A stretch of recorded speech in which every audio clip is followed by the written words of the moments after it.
네, 내신 이성대 뉴스 썰기입니다. 시작해보죠. 네, 오늘 준비한 재료 바로 보겠습니다. 30대 장관 한 명이 아니고 제가 볼 때는 이런 시스템 관리를 가장 잘할 수 있는 사람들이 결국은 행정부처를 맡게 되지 않겠나. 그러면은 뭐 저는 한두 명이 아니라 아마 많이 나올 것으로 생각합니다. 사라진 청년.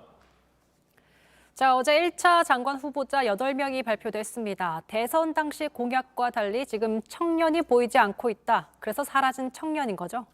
아무래도 이제 요 근래 가장 좀 고개를 갸우뚱할 만한 계층, 바로 윤 당선인을 적극적으로 지지했던 2030 남성층이 아니냐, 이런 분석이 나오는 게요. 자, 보시는 것처럼, 자, 바로 말씀하신 것처럼, 자, 대선을 한 달이 지났는데 30대 장관이 없다. 자, 이 부분이 하나 있습니다.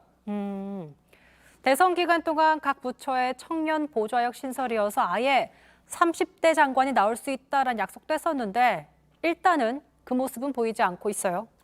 그렇습니다. 일단 지난해 연말 12월 초였죠. 자, 이준석 대표와 어떤 1차 봉합을 한 다음에 청년 우대 정책을 전면에 내세웠어요. 그러면서 당선인이 당시에 제가 구상하는 디지털 플랫폼 정부에서는 아마도 30대 장관이 많이 나오게 될 것이다 라고 얘기를 했습니다. 자, 이른바 30대 장관론, 이런 얘기를 하면서 공약을 했는데 지금 어제 발표된 1차 조각 명단에는 가장 나이 어린 사람이 김현숙 여가부 장관 후보자, 또 이종호 과기부 장관 후보자, 56세입니다. 30대는 절대 아닙니다. 자, 새 정부 내각 인선을 조각한다고 하고 있는데 새 정부 방향성이 담긴 만큼 관심이 집중되고 있습니다. 일각에선 연령 다양성이 부족하다, 이런 지적들이 나오고 있는 것도 사실입니다. 그렇습니다. 왜 그러냐? 30대 장관론을 당선인 측이 선거운동 때 먼저 꺼냈기 때문이죠. 그러면서 2030 청년층을 적극적으로 공략을 했는데 막상 조각에는 30대 장관이 없기 때문에, 자, 이에 대해서 이제 질문이 나올 수밖에 없는 거죠. 자, 이에 대해서 질문이 나왔을 때 당선인은 이렇게 얘기를 했어요. 들어보시죠. 저는 선거운동 과정에서부터 할당이나 안배라는 것은 하지 않겠다고 말씀을 드렸습니다. 각 부처를 가장 유능하게 맡아서 이끌 분을 찾아서 지명을 하다 보면은 지역이라든가 세대라든가 남녀라든가 저는 다 균형 있게 잡힐 것이라고. 할당이나 안배는 하지 않겠다. 유능한 게 우선이다. 인사 원칙으로 틀린 말은 아닙니다. 하지만 30대에도 할당이라기보다는 30대에 능력 있는 사람을 뽑을 수도 있는 거잖아요.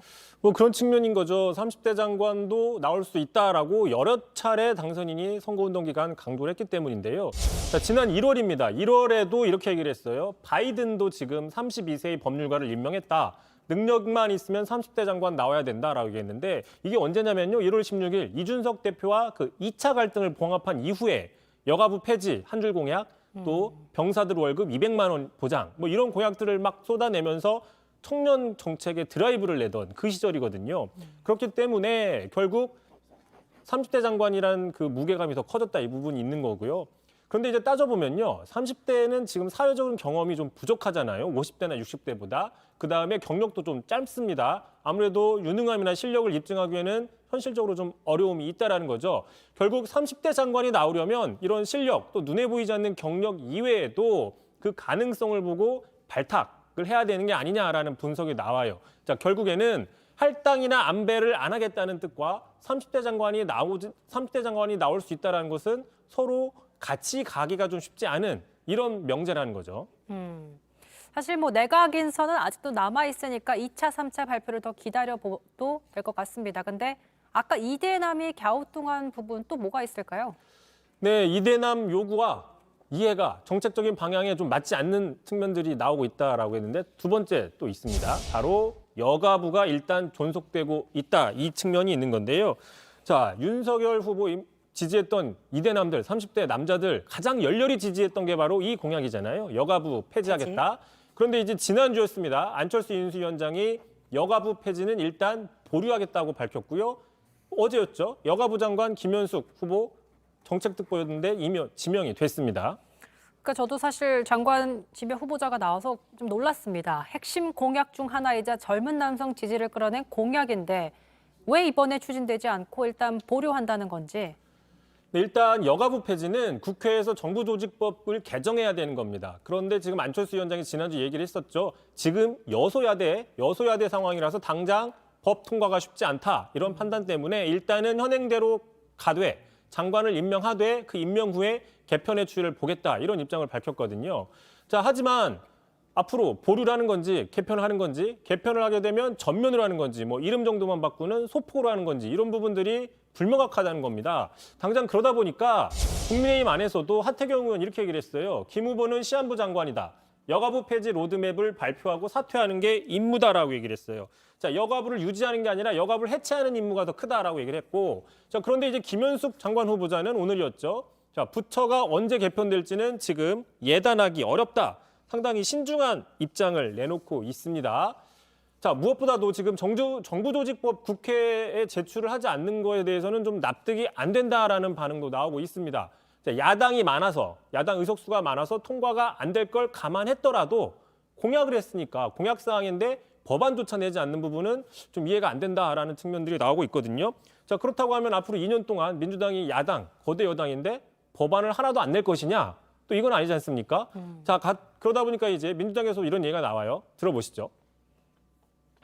인수위에서 여가분 폐지하고 뭐 위원회를 만들겠다, 뭘 하겠다, 미래가족부를 만들겠다 안을 제시했는데 민주당이 아유 그런 거 못 봤습니다 했으면 민주당 책임인데 모르겠어요. 그러니까 어떻게 하자는 건지 모르겠고 민주당은 앞에 종이가 와야 된다 안 된다 말을 할 거 아닙니까? 그런. 또 게다가 향후 여가부를 없애고 미래가족부 등으로 개편이 된다면 또 다른 사람이 장관으로 오면 또 다시 청문회를 해야 하는 그런 상황인 건가요? 그렇게 되는 거죠. 사람이 바꾸면. 또 사람이 바뀌지 않더라도 김윤숙 만약에 지명자가 장관이 되고 그대로 가더라도 부서가 바뀌기 때문에 청문회를 새로 해야 된다. 조직이 새로 생기기 때문에 뭐 이런 측면들도 있고요.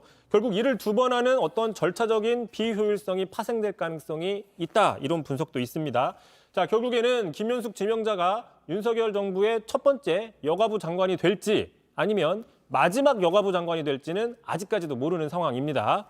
자, 마지막으로 있습니다. 마지막 이대남 고개를 갸우뚱하는 거 뭘까요? 자, 바로 나왔네요. BTS 병역 특례 논란이죠, 요새. 자, 병역은 이대남이 가장 민감한 문제 중 하나입니다. 주말 사이 화제가 되는 상황입니다. 그렇습니다. 당장 지난 2일이었습니다. 안철수 위원장이 하이브를 방문했어요. 하이브가 그 BTS 모회사죠. 예, 그렇죠. 하이브 방문해서 그 일각에서는 병역 면제 뭐 이 부분에 어떤 논의란 게 아니냐라는 얘기들이 나왔어요. 그렇다 보니까 또 BTS 측에서도 주말에 직접 언급을 했습니다. 들어보시죠. 본인들의 계획을 잡고 어쨌든 그런 것들을 하는 것들이 좀 어렵기 때문에 이런 것들을 좀 약간 힘들어하는 건 사실이고요. 이런 불확실성들이 사실 좀 어려움을 주고 있는 게 사실이기 때문에 BTS가 이제 얼마 전 라스베가스에서 공연을 하고 있기 때문에 미국에서 저렇게 인터뷰를 한 것으로 알고 있습니다. 자, BTS 병역 특례 얘기는 꾸준히 나왔고 여야에서 개정안도 앞다퉈낸 바 있습니다. 국회에서 계류 중인 법안 통과든 폐지든 빨리 좀 결론을 내달라 이런 입장이네요. 그런 측면이 있고요. 일단 국회가 공론화했지 BTS가 병역을 빼달라고 먼저 얘기는 하진 않았습니다. 네. 자, 그렇기 때문에 결국 국회가 고민하고 빨리 해결해야 될 문제이다. 이렇게 일단 정리를 해봐야 될 것 같은데 다만 아까 보신 것처럼 최근에 안철수 위원장이 하이브를 방문하고 또 취임식에 뭐 BTS를 부르나 마나 이런 얘기가 있었죠. 결국 오늘 부르지 않기로 결론이 났습니다. 게다가 또 보신 것처럼 하이브의 고위직이 병역 관련 얘기를 사실상 처음으로 얘기를 했단 말이죠. 그러니까 어떻게 보면은 병역특례법을 좀 처리해달라는데 무게를 실었다. 이런 분석도 나오고 있습니다. 하이브 측에서. 지금 뭐 국민 여론도 대체로 우호적인 반응이 많이 있죠. 최근에 그 여론조사가 하나 나왔어요. 병역특례에 대해서. 자, 갤럽 조사였는데요. 찬성이 59, 반대가 33으로 상당히 우호적인 여론은 있습니다. 자, 하지만 또 이런 측면도 있어요. 자, 병역특례법 기준이 뭐냐? 아무래도 이제 군대 가야 될 20대 남자들이잖아요. 그런 20대 남자들 입장에서는 왜 누구는 병역특례를 해주고 누구는 군대를 가야 되냐라고 어떤 반발들도 나오고 있다. 뭐 이런 얘기도 있습니다. 자, 인수위가 대선 기간 내놓은 이대남 맞춤형 정책들에 대해서 고민하고 지금 속도 조절을 하고 있는 건지 아니면 변화가 생길 건지 저희가 좀 더 두고 보고 지켜봐야겠습니다. 이성대 뉴스설기 여기까지 하죠. 수고하셨습니다.